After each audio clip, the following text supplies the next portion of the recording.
Listening deeply to another is a form of meditation. We follow our breathing and practice concentration, and we learn things about the other person that we never knew before. When we practice deep listening, we can help the person we're listening to remove the perceptions that are making them suffer. We can restore harmony in our partnerships, our friendships, our family, our community, our nation, and between nations. It is that powerful. We need to train. We must listen to the other person so that they have a chance to express themselves. We try our best to listen, but after a few minutes we can no longer continue. Their speech touches the pain, violence, and anger in us.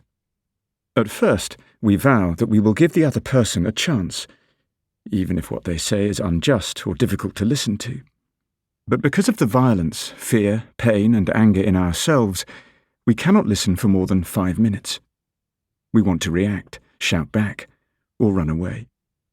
We have lost our capacity to listen with compassion, and we need to train so that we can listen again. Listening to ourselves. Before we can listen to another person well, we need to spend time listening to ourselves. Sometimes, when we attempt to listen to someone else, we can't hear what they are saying at all because our own strong emotions and thoughts are too loud in us, crying out for our attention. We should be able to sit with ourselves, come home to ourselves, and listen to what emotions are rising up without judging or interrupting them. We can listen to whatever thoughts come up as well, and then let them pass without holding on to them. When we've spent some time listening to ourselves, we can listen to those around us. Understanding our suffering.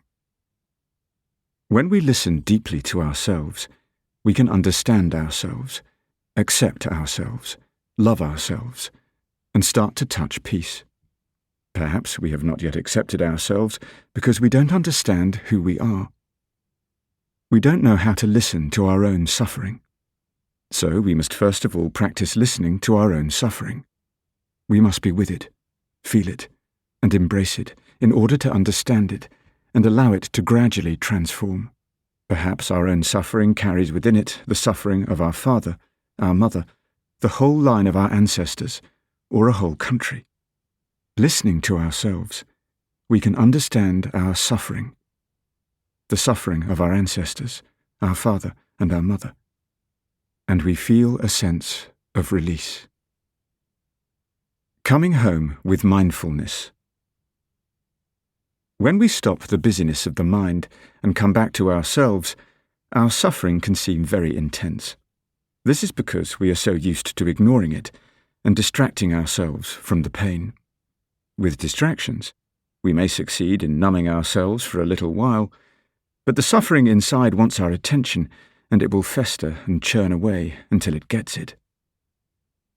That's why the first practice is to stop running, come home to our bodies, and recognize our feelings of suffering, our anger, our anxiety, our fear. Suffering is one energy. Mindfulness is another energy that we can call on to embrace the suffering. The function of mindfulness is first to recognize the suffering and then to embrace it. The practice is not to fight or suppress the feeling, but rather to cradle it with tenderness. When a mother embraces her child, even if she doesn't understand at first why the child is suffering, that energy of tenderness can already bring relief. If we can recognize and cradle the suffering while we breathe mindfully, there is relief already.